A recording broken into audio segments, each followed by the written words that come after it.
Álvaro Bruno para mais uma videoaula da Escola Bíblica Dominical de Jovens da nossa querida CPAD. CPAD é a editora e livraria do povo de Deus. É lá que você compra Bíblia, revistas e todo o material evangélico para o seu crescimento espiritual. Em todo o território nacional você encontra uma CPAD. Aqui em São Paulo, onde estamos, a CPAD está na rua João Tobias, 360, ali no metrô Belém, tá? Bem ao lado do novo templo da Assembleia de Deus do Belenzinho. Portanto, é muito fácil encontrar a loja CPAD. E no Belenzinho, no térreo do novo templo, você tem a livraria da associação. Ali também você encontra bíblias, livros, revistas, todo o material evangélico para o seu crescimento espiritual. E a Provix, que é a livraria online, quando você compra na Provix, com um clique do seu smartphone, do seu notebook, você recebe também no aconchego da sua casa a sua mercadoria. Quando você compra na livraria online, na Provix, você ajuda diretamente aqui o nosso canal. E por falar em ajudar, em cooperar com o nosso canal, quero agradecer a Deus pela vida do membro Jefferson Queiroz, que todo mês contribui com esta obra. Agradecer a Deus pela vida do Reginaldo Aparecida Amaral, sua esposa Francileide, sua filha Estherzinha, membro aqui do canal, porque nos cede esse espaço aqui onde está o nosso estúdio provisório. Deus abençoe também o membro irmão Josué, marido da Marilena, também tem cooperado conosco aqui na montagem do cenário. E Deus abençoe o irmão Vinícius, membro também, que tem dado preciosas orientações acerca da iluminação. Deus abençoe minha esposa, Raquel, meus filhos Bianca e Gabriel, que é o meu alicerce, é a minha família. E Deus abençoe você, que está conosco aqui todo domingo, toda semana, aprendendo a palavra de Deus, e com certeza está orando por mim e está orando aqui por nós, pelo projeto aqui do canal do professor Álvaro Bruno. Se você também quiser ser um membro, envie a sua contribuição, está aqui o DDD é 11, o número do celular é 98915-6905, e seja um membro aqui mensalmente. Nos ajude com a sua oferta, com o seu voto. Faça um voto a Deus. Às vezes você precisa que as portas se abram, as coisas estão travadas. Invista no reino de Deus. Tem duas coisas que Deus ama no ser humano, num filho seu. Primeiro, a obediência. E segundo, que a pessoa tenha um coração voltado para a sua obra, que invista na sua obra. Essas pessoas são muito abençoadas por Deus. Então, tem aqui o DDD, tem o nosso e-mail, albrunol@yahoo.com.br. Você que é um empresário, é uma empresária e queira anunciar o seu produto aqui, venha ser nosso patrocinador. Vai ser maravilhoso termos esta parceria. Também lembra, deixa aqui embaixo o seu gostei, se inscreva no canal, compartilhe essa videoaula. Se você ainda não é inscrito, se inscreva. Incentive outras pessoas a se inscreverem aqui no canal e envie essa videoaula aí nas suas redes sociais, no Instagram, Facebook, grupos de transmissões de WhatsApp. Pode mandar para o mundo inteiro. O seu galardão está garantido. Eu vou ganhar o meu galardão e você vai ganhar o seu galardão. Vamos lá então na lição 10 de jovens, segundo trimestre de 2025, a lição de jovens da CPAD. Se você perdeu alguma aula, aqui embaixo tem uma playlist. É só você ir lá, clicar, assistir e depois dar continuidade às lições. Lição 10, 8 de junho de 2025, Davi, marido e pai. Na aula passada, nós vimos aí Davi, um encontro e um livramento, a questão do tempo, Na lição passada nós estudamos Davi sendo forjado pelo tempo. Agora vamos ver Davi como marido e rei. Texto principal: porém eu e a minha casa serviremos ao Senhor. Josué, capítulo 24, verso 15. Resumo da lição: tanto os erros de Davi quanto os seus acertos nos trazem grandes ensinamentos e nos convidam a importantes reflexões. Os objetivos desta aula: primeiro, saber que a família é um projeto de Deus. Segundo objetivo, ressaltar que, por intermédio do casamento, nos tornamos uma só carne. E terceiro objetivo, compreender que os filhos são heranças do Senhor. Texto bíblico está em 2 Samuel, capítulo 13, versículos 2, 5 e de 10 a 15. E angustiou-se Amnon até adoecer por Tamar, sua irmã, porque era virgem, e parecia aos olhos de Amnon dificultoso fazer-lhe coisa alguma.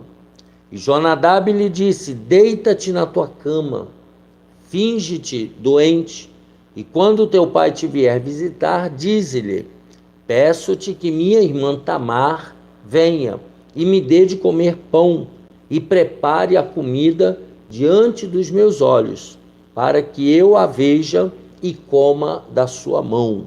Então disse Amnon a Tamar: traze a comida à câmara, e comerei da tua mão. E tomou Tamar os bolos que fizera, e os trouxe a Amnon, seu irmão, à câmara. E chegando-lhes para que comesse, pegou dela e disse-lhe: vem, deita-te comigo, irmã minha. Porém ela lhe disse: não, irmão meu, não me forces, porque não se faz assim em Israel. Não faças tal loucura, porque aonde iria eu com a minha vergonha? E tu serias como um dos loucos de Israel. Agora, pois, peço-te que fales ao rei, porque não me negará a ti. Porém, ele não quis dar ouvidos à sua voz. Antes, sendo mais forte do que ela, a forçou e se deitou com ela. Depois, Amnon a aborreceu com grandíssimo aborrecimento, porque maior era o aborrecimento com que a aborrecia do que o amor com que a amara. E disse-lhe Amnon: levanta-te e vai-te. Que triste, né? Lamentável isso aqui. Então, quando falamos de Davi, alegremente vamos relembrando os momentos da sua vida que o levaram a ser conhecido entre os povos, de pastor de ovelhas, a posição de rei mais admirado da história de Israel, de matador de gigante a salmista e instrumentista, com destacada sensibilidade espiritual, de ungido do Senhor, a menção de um homem segundo o coração de Deus. Então, veja, a biografia de Davi é uma biografia maravilhosa, porém, quase não se fala sobre a forma como Davi conduziu a sua família.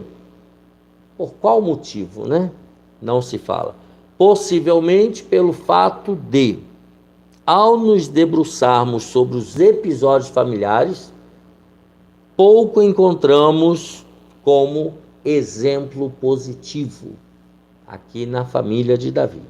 Mas esse pensamento é insuficiente, pois mesmo diante dos tropeços do esposo e pai, podemos destacar valiosas lições sobre como conduzir nossas famílias olhando para os insucessos de Davi.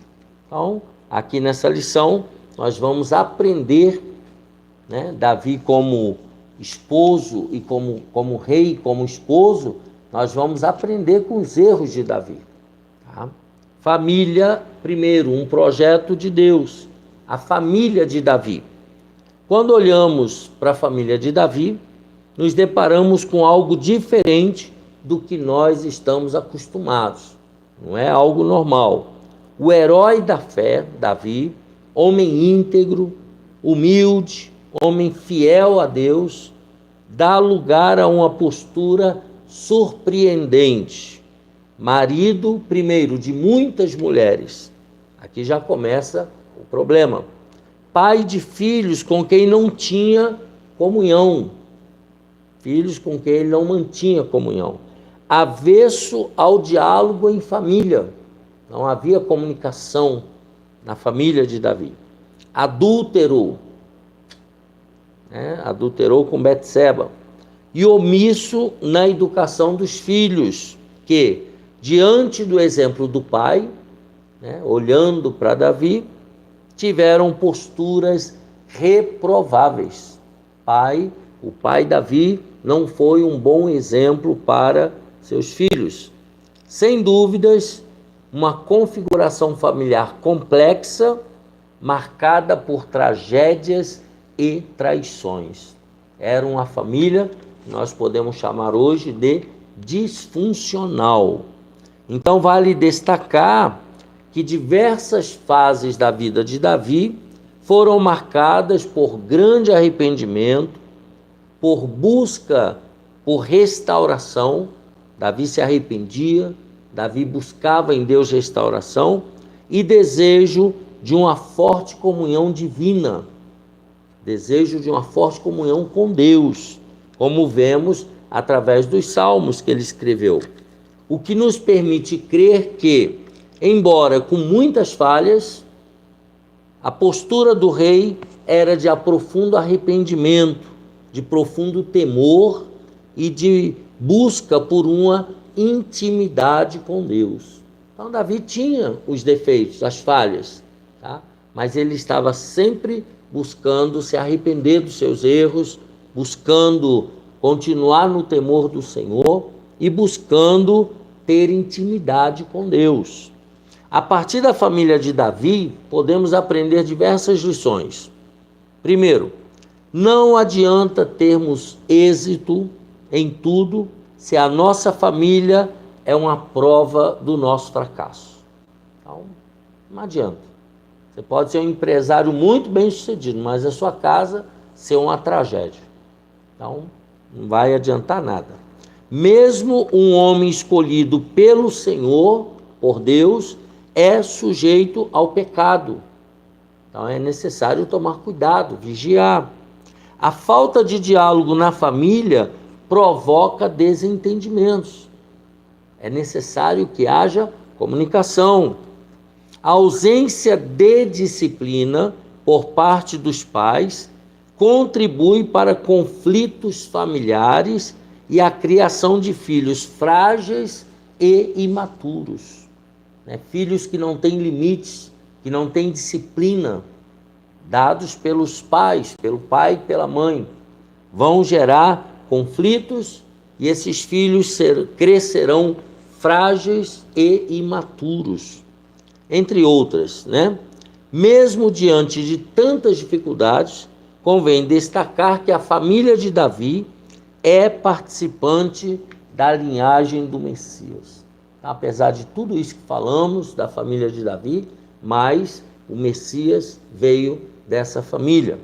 A promessa feita sobre um reino que não teria fim, o reino de Deus, conecta as gerações da genealogia de Jesus e se concretiza em uma dinâmica que envolve todos nós, enquanto filhos de Deus. Romanos 8,16. E bons despenseiros da sua multiforme graça. Então, a família de Davi era disfuncional? Tinha problemas? Tinha.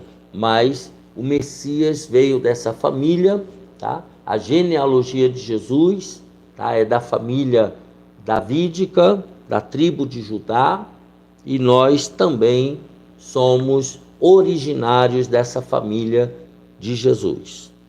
Família, nossa base. A família é um projeto de Deus para abençoar a todos nós.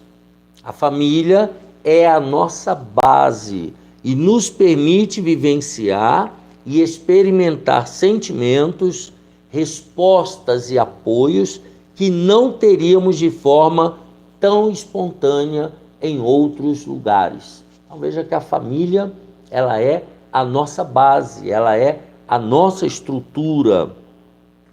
Na família nós somos constituídos, nós somos protegidos, nós somos ensinados e preparados para os mais diversos desafios da vida. É na família que nós somos preparados para a vida.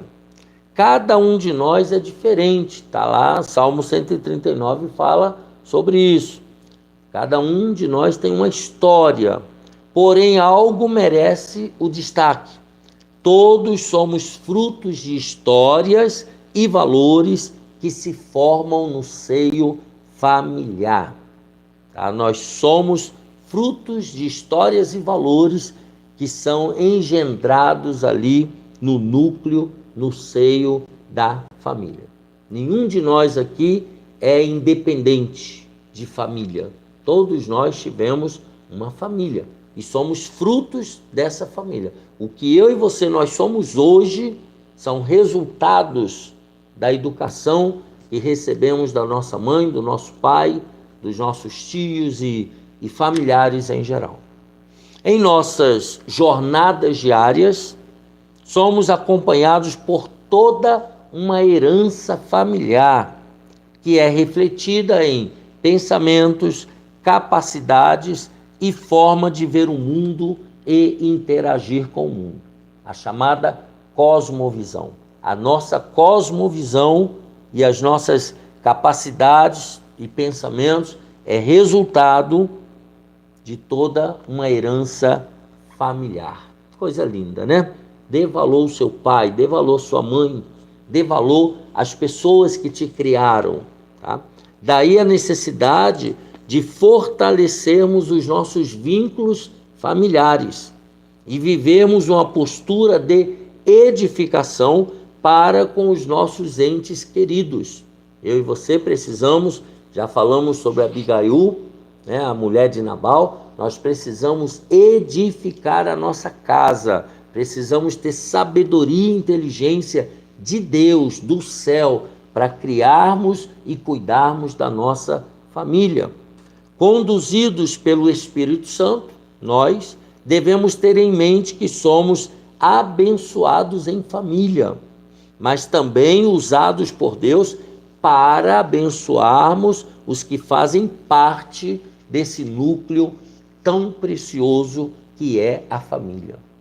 Então, com a ajuda do Espírito Santo, nós devemos ser uma bênção para a nossa família.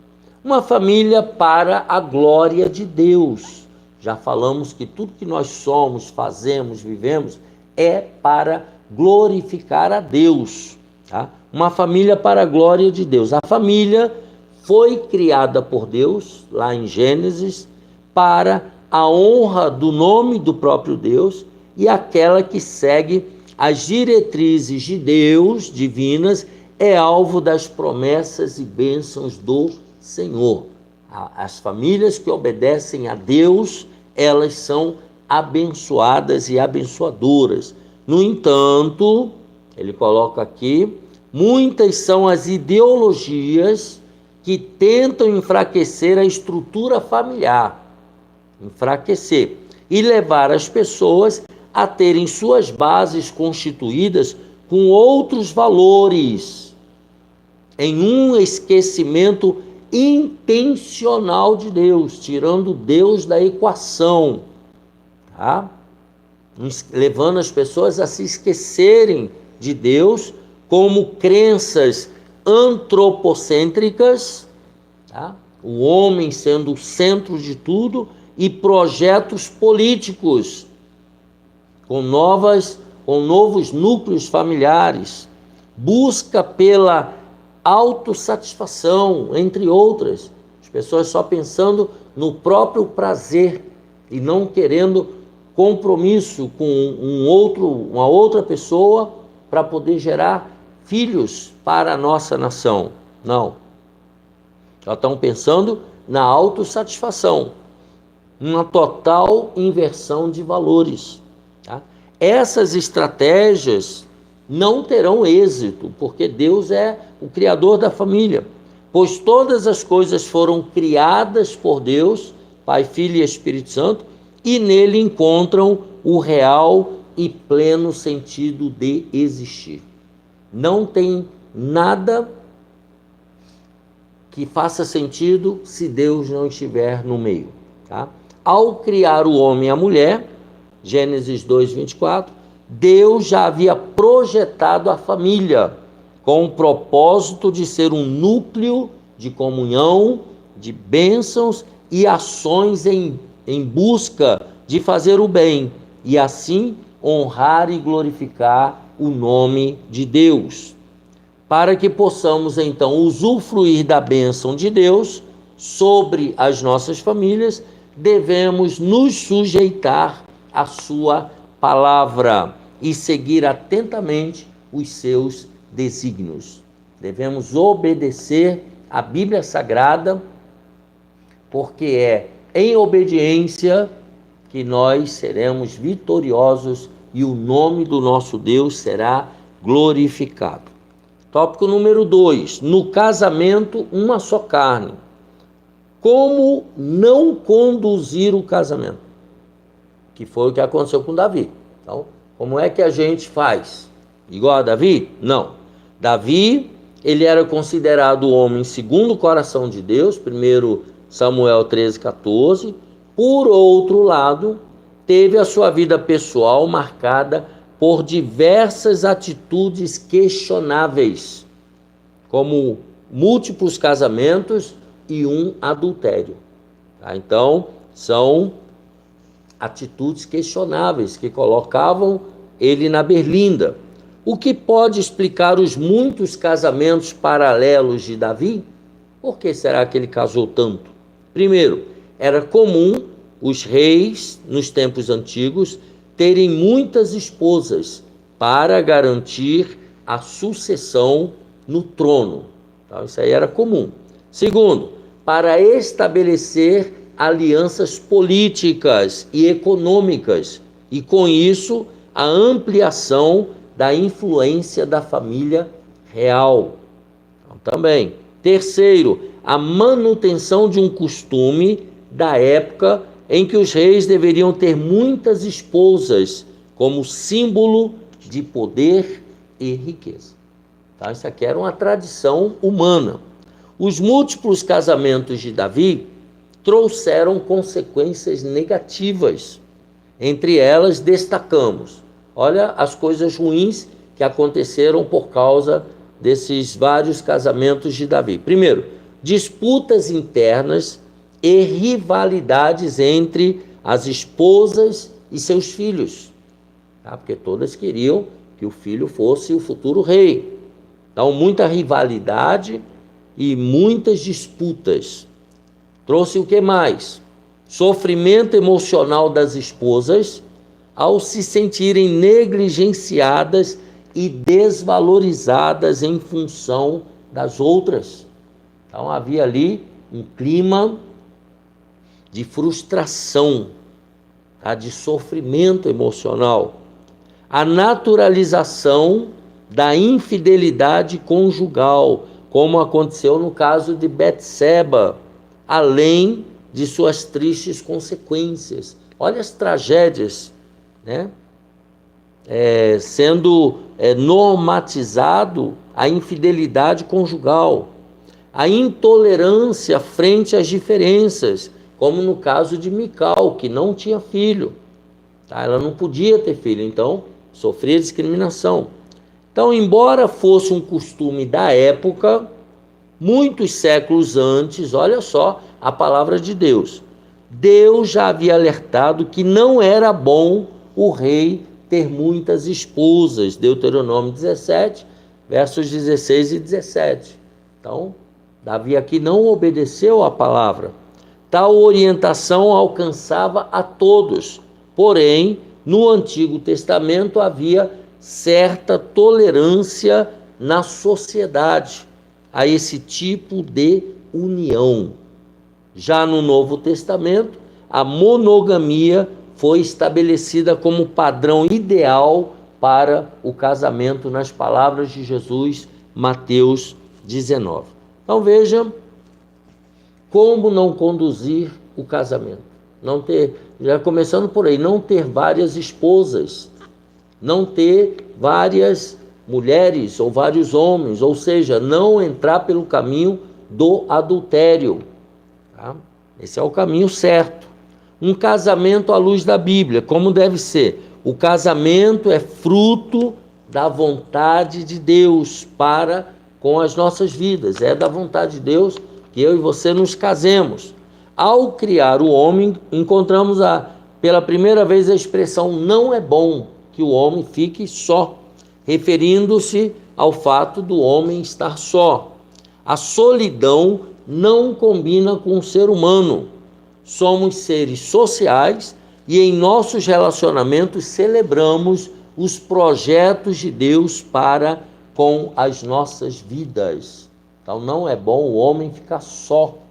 Tá? Deus tem uma varoa preparada para cada varão e tem um varão preparado para cada varoa. Diante dessa constatação, o Senhor então fez para o homem uma auxiliadora, idônea, para o completar e ser com ele uma só carne. Então foi Deus que criou o homem e depois criou a mulher. Note bem, uma só carne. Isso daqui está falando do aspecto espiritual. Nem inferior, nem superior, mas sim semelhante, em uma união perfeita ao ponto de se tornarem um. Esse é o objetivo de Deus para o casamento. Jesus ensinou que o casamento é uma instituição divina, onde homem e mulher não seriam mais dois, mas sim seriam uma só carne em uma união indissolúvel. Tá? Só permitido a separação do homem e da mulher quando um morre. O casamento é algo tão significativo, chegando ao ponto de ser o padrão escolhido por Deus para ilustrar a relação entre Jesus Cristo e a igreja. Está lá em Efésios capítulo 5, do versículo 25 ao 32. Então a família, o casamento entre um homem e uma mulher foi usado como ilustração por Deus para falar de Jesus e da igreja. Olha a importância que Deus dá ao casamento. Quem quer um bom casamento? Olha que pergunta maravilhosa. Todos desejam um casamento feliz, não é mesmo? Isso é verdade, é um fato. E essa também é a vontade de Deus para nós. No entanto, precisamos entender os princípios bíblicos para o casamento. O que a Bíblia diz para se ter um casamento feliz? E permitir que Deus possa estar sempre presente em nossas famílias. Afinal, o cordão de 3 dobras não se quebra facilmente. Eclesiastes 4 e 12. Então é necessário um homem ou uma mulher e Deus fortalecendo e ajudando o casamento, o casal. Para que o casamento alcance sucesso, é necessário seguir alguns princípios básicos. Quais são eles? Primeiro, uma aliança é uma união indissolúvel. Quem casa precisa saber que vai ser para sempre, até a morte de um dos dois. Casamento é indissolúvel pela Bíblia. Segundo, uma fidelidade recíproca na saúde, na doença, na felicidade e na adversidade. Então tem que haver fidelidade entre o casal, na saúde, na doença, tá? Quando está feliz, quando está com problemas, o casal tem que continuar fiel um ao outro. Uma busca de um amor incondicional, promovendo o respeito mútuo. Homem e mulher têm que se respeitar, marido e mulher têm que se respeitar. promovendo a comunicação. Marido e mulher têm que conversar, têm que entrar em acordo. A compreensão, promovendo o companheirismo, promovendo o compromisso, promovendo o perdão. Uma crescente intimidade física, emocional, espiritual e intelectual. Então tem que haver intimidade física, intimidade emocional, intimidade espiritual, intimidade intelectual. Uma espiritualidade sadia, vivida a dois. Então os dois têm que ter uma vida espiritual saudável. Vale destacar também que, no casamento, o homem e a mulher deixam, entre aspas, de ser filhos para se tornar marido e esposa. Os pais, os sogros, continuam conectados, mas em uma relação ressignificada. Agora eles passam ao papel de conselheiros e apoiadores, mantendo um distanciamento saudável. Então, sogro e sogra agora fica mais de lado.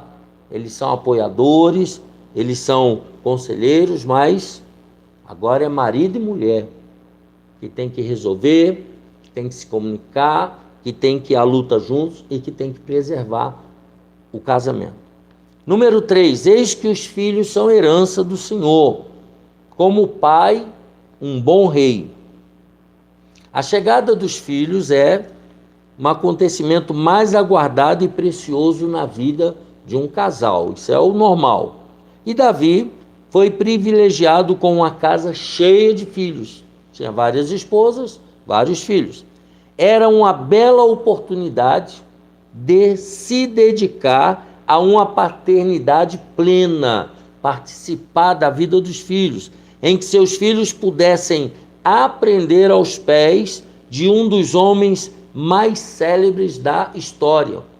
Isso seria a via normal. Porém, Davi escolheu ter outras prioridades e passou por dificuldades em lidar com a correta educação de seus filhos. Diante deles, Davi foi ausente, Davi pouco dialogou, Davi não impôs limites, Davi não supria as necessidades naturais e os mimou com muitos privilégios. Ou seja, Davi, cá entre nós, que ele não nos ouça, fez tudo errado em relação aos filhos. Ele era um excelente rei, mas como pai, ele foi omisso e negligente. Vamos lá, número 2, consequências de uma paternidade disfuncional. Lembra que eu falei que a família de Davi era uma família disfuncional? Então, agora vejamos. Consequências de uma paternidade disfuncional, um pai fora do padrão, né? A partir dessa postura, disso que nós falamos agora há pouco, tristes eventos se sucederam, trazendo muita tristeza e frustrações. Primeiro, o incesto e a violência de Aminon com a sua irmã Tamar, ele estuprou a própria irmã. A vingança de Absalão matando Aminon, o estuprador. O golpe de Estado realizado por Absalão. Absalão quis dar o golpe de Estado no próprio pai. A tentativa de golpe de Adonias, o outro filho de Davi. E ainda a condenação de morte a Adonias, ordenada por Salomão, seu irmão. O próprio irmão mandou matar o outro. Mas Davi também teve acertos como pai. Agora vai falar de alguns acertos, né? Mesmo ausente, ele amava muito os seus filhos e sofria diante dos infortúnios e tragédias que se abatiam sobre eles. Então, ele orava, ele sofria, mas não fez nada. Deixou um grande exemplo a ser seguido enquanto servo de Deus. E os ensinamentos que não passou pessoalmente, mas compilou em seus salmos e músicas. Tá? Então, os seus textos deixaram grandes ensinamentos. Foi uma referência, sendo considerado o maior rei da história de Israel, tá? Então isso ele foi. E aí ele diz: as falhas do pai, Davi, foram grandes, porém, com o passar dos anos, seus filhos já podiam fazer suas escolhas e assim seguir bons caminhos. Eles tiveram o exercício do livre-arbítrio. Então eles não foram o que foram por culpa do pai totalmente. Eles também escolheram esse caminho trágico que cada um deles resolveu trilhar. Assim nós terminamos a lição número 10 de jovens do dia 8 de junho de 2025. Davi, marido e pai. Você gostou da lição? Deixa aqui embaixo algum comentário, alguma observação. Se você é pai, se você é filho, filha ou mãe, deixa aqui embaixo alguma observação, construtiva. Isso é muito importante para o desenvolvimento e crescimento do canal. Um abraço apertado, Deus abençoe você e toda a sua família e até a próxima aula, se Deus quiser.